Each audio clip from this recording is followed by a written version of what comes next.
আজকাল মনে হয় আত্মীয় স্বজনের ভিড় যেন শুধু সংখ্যার হিসেবে বাড়ে, হৃদয়ের হিসেবে নয়।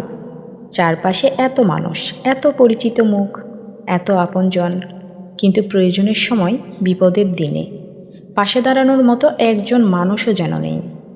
মানুষ এখন সম্পর্ক রাখে সুবিধার হিসেব কষে।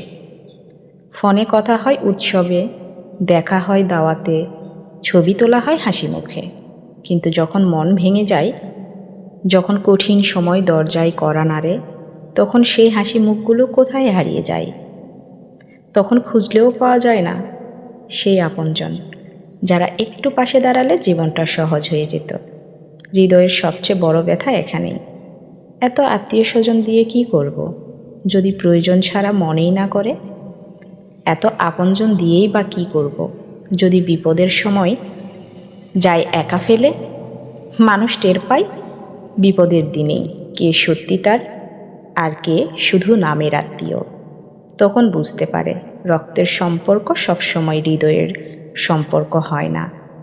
তখন শেখা হয়ে যায় জীবন পথে আসলে মানুষকে একাই লড়াই করে যেতে হয়।